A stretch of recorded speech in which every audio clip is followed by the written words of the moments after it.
What's up, guys? Spin Firearms here, and today we're going to talk about a handgun that did not do very well. And there's a lot of people that actually like this handgun, but there's a lot of people that won't even think about it simply because of what they watched online.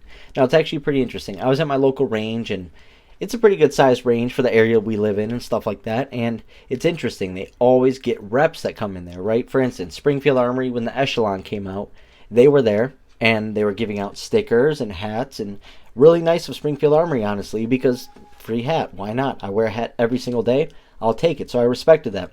But there's also the Smith & Wesson guy comes, a SIG guy comes, the FN, and you see them from time to time at these little events. Well, I talked to the Smith & Wesson guy, and we talked about the CSX, because I actually happened to be carrying it that day, brought it to the range, and was shooting it.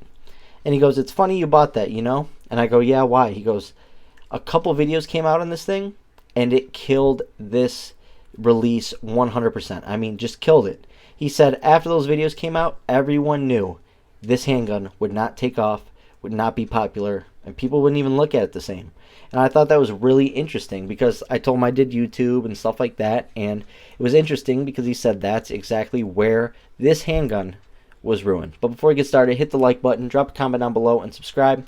Just thought I would share that story with you guys because I thought it was really, really interesting to hear the actual effects of YouTube videos from representatives for these firearm companies. So especially a big company like Smith & Wesson. So let's go ahead and get into it. Smith & Wesson CSX.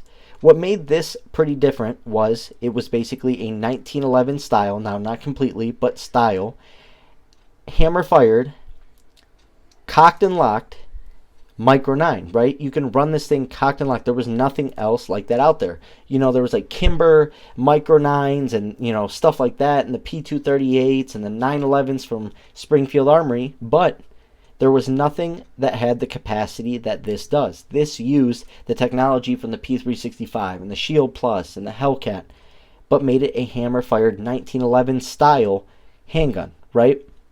So it was very interesting. And one thing I want to point out is a lot of people don't realize how small this handgun actually is. This slide is extremely small. Even from beaver tail to the front, this handgun is honestly really, really tiny. It is very, very small, even compared to some other Micro 9s. It's very interesting. Now, another thing that made it very different is we have an aluminum frame. And I really like this hand. We're going to talk about what I love about this handgun and why I actually put up with some of the other stuff about this handgun because of it.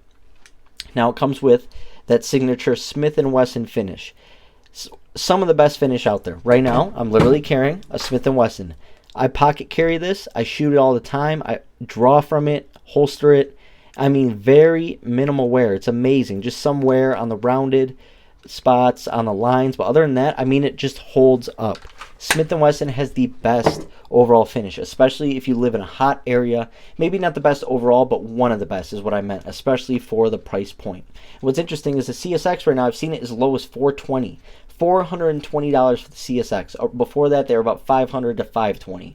So because nobody's buying them, everyone's buying the Shield Plus and stuff like that, which we'll touch on as well. The CSX has definitely dropped in price. But like I was saying, that finish is on point. So definitely one of the best parts about the handgun. Awesome forward serrations, rear serrations, they just work. And honestly, I like the way it looks. They kept it very plain, simple, has sort of like a Nighthawk, like cool look to it. And by Nighthawk, I just mean like a dark, I don't even know, to be honest. That's just what I get when I look at it. But no rail. So for a lot of people, that is a deal breaker. For me, I rarely leave the house at night. I'd rather be at home with my family, with my wife, relaxing, chilling, and being out of harm's way. If I don't have to be outside at night, I'm not going to be. So I rarely carry with a light. But when I do leave the house at night, I do carry with a handheld or a weapon-mounted light. So you could carry this with a handheld, which is for some reason forgotten nowadays in everyday carry. Everyone needs a light on the handgun, needs a red dot. No one talks about ways that have worked for however many years now. But overall, this handgun functions flawlessly. Not a single malfunction. I've owned this for over a year and a half now. I don't carry it the most, but I actually do have a holster for it because holster options are a little limited for this, but not terrible. It is a Smith & Wesson, but because it wasn't so popular, not a lot of companies jumped on it. They didn't want to take a loss or a hit, but you can find them. But overall, the high point of this handgun is that ergonomics. This is 12 plus 1 right here. 13 rounds, and I don't even show people the 10-round mag because all the 10-round mag is eliminate this sleeve right here. Eliminate that piece, and that's 10 rounds. So you're saying that this little space right here added 2 rounds? That's crazy. So the 10-round mag, I don't even show. I don't even talk about it because this is the only way I carry it with that 12-round mag. You can get full or almost full 3-finger contact on it. They have different back straps. This is the one that fits my hand the best, and it feels so good. The texturing is on point. Feels really nice. The texturing up here is really nice, and honestly, that aluminum frame feels so good in the hand. I mean, it just feels pretty much perfect. Absolutely perfect. Now, sights, 3-dot white sights, textured rear. Looks pretty good to me. Better than Glock sights right out of the box. Once again, notice, guys, I talk down on Glock all the time. You guys just don't want to believe it because I talk down on SIG for a lot of the problems they have. You don't want to believe that I talk down on Glock, and it's more just criticism for them to get better. It's nothing against them. Same with SIG. But anyways, everything functions. Mag, drops, slide, racks. Obviously, your first rack is going to be a little harder, but feels really good. And let's get into that trigger. Actually, we'll do slide stop first. Sorry, I didn't even get it to lock. But it works. It runs. I'm not holding it long enough, obviously. Safety. So, overall, love this thing. Ready? Here we go. This is your trigger pull. Ready? Whew. Reset. That's that false reset everyone talks about. And now you're good to go. You see what I'm saying? So this is why everyone hates this handgun. One, it doesn't have a 1911 trigger in it. It doesn't have some super light, super short, crazy trigger. Because it's for everyday carry. It's a micro pistol. Some people might throw it in their pocket. But reset, false reset, if you just felt that. Or saw that. I can feel that. Then you're at your reset. So that is what a lot of people are saying. But what I do with this, and how I can mag dump this in 3 seconds, right? So what I do basically is I just let my finger out all the way. You're not fully shooting to reset on this. Because it's such a short reset, it's just going there. I just go, and then I can still mag dump 12 plus 1, 13 rounds in 3 seconds. So that trigger isn't so terrible. You definitely got to learn it. It's not like shooting to reset on a Glock. It's not like shooting to reset with a SIG. It is a different feel to it. It's not a terrible trigger, but it's also not a great trigger. But the way this thing feels in your hands is what does it for me. That beaver tail is so perfect.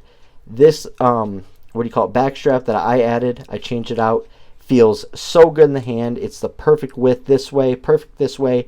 It's rounded really well, has really nice texturing, and just the way it makes my hand feel is just on point. Now, the reason that that's such a big deal to me is my hands are a little, they're always in pain. They're always beat up from work. So when I feel a handgun like this, or the Glock 43X with grips on it, it just, it makes my hands feel good. They feel really, really good. So even if you're having a bad day, arthritis, pain, whatever the case may be, when I pick this up, it feels absolutely solid. It's just a really nice handgun. And once again, it's ambidextrous. So people who are left-handed can shoot this handgun, buy this handgun, use this handgun the same way someone who's a righty can. Everything is ambidextrous on this handgun, which, once again, they thought about. So overall, the only complaint I have is that false reset, but it does not, destroy the handgun for me. It does not make it a terrible handgun. Overall, for everyday carry, I would rate the CSX probably 8.2 out of 10. It's just so small, so ergonomic, feels so good in the hand, made of all quality, zero malfunctions. The only problem I have with it is that overall trigger reset. Hope you guys enjoyed the video. Thanks for watching.